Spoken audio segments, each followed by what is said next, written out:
Welcome back to Wake Up America. It's time now for your financial focus. Twitter CEO Jack Dorsey predicting that the U.S. could soon be hit by hyperinflation and warns that things are going to get considerably worse for our economy. So let's bring in our money men to discuss. Business and market analyst and Newsmax contributor Seth Denson, also America's accounting professor at Montclair State University, Dan Geltrude. Good morning.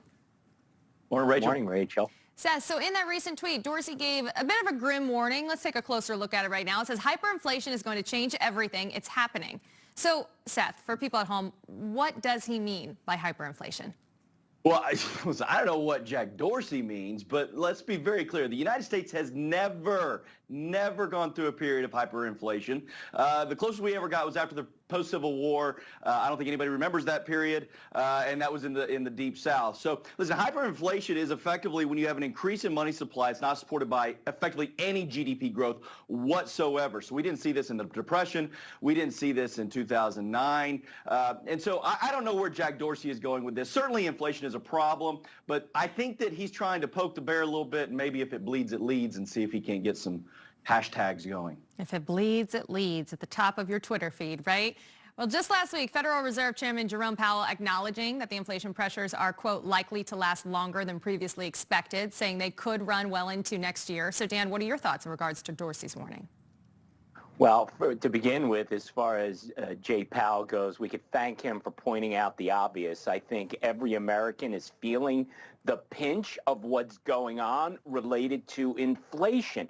And what we need to be careful about, and whether we use the term rising inflation, hyperinflation, whatever the case may be, the cost of stuff is going up, and that hurts everyone. And if you have a period of continuous rising inflation, how do you stop it? If we look at history, going back to the late 70s, Carter administration, Paul Volcker was put in a position to have to raise interest rates significantly, which threw the country into a recession in order to stop inflation. That's how bad inflation can be on a country. We saw innovation investor Cathie Wood pushing back on Dorsey's theory, estimating that prices will start to play out sometime after the holidays. So, Seth, of course, this isn't just about the holidays, but that's the time of year that's coming up when people typically spend a lot of money and we see a lot of shopping happening. So do you think that's a realistic possibility? Listen, there's a lot of money out there. There's just not a lot of stuff. And so I tend to agree with Ms. Wood from a perspective of pushing back on this hyperinflation talk. That's nonsense. I mean, listen, we have to go to war-torn countries like, post-World War I Germany or post-World War II Hungary or even most recently in Venezuela to see this. So now I will take challenge with one thing she said. She said there are deflationary forces in effect. I don't agree with that either. I don't think we're anywhere near a deflationary period. And so I don't know that I agree with her, but I also don't necessarily disagree with her. Is that okay on a Tuesday morning? It's not Dan. I'm not disagreeing and agreeing with Dan. So just, Ms. Wood. That's quite all right, Seth. You can do that here. Dan, we did see, though, I think a lot of people are still confused because they see the stocks. So on the Dow and S&P 500 marching toward record highs yesterday. But then all we're hearing, of course, is about the historic inflation. So can you explain where is the disconnect?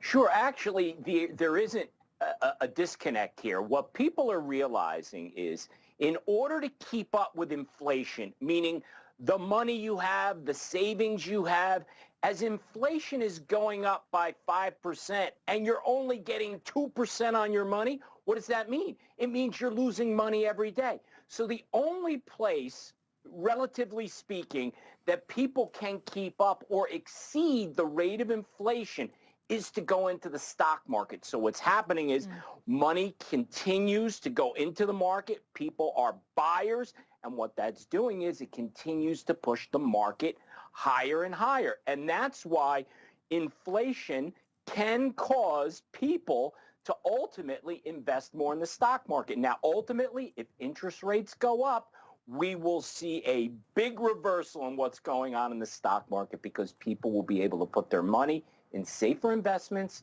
with higher interest rates. All right. There's the explanation. Seth Denson, Dan Geltrude, thank you so much for joining us. Thanks, Rachel.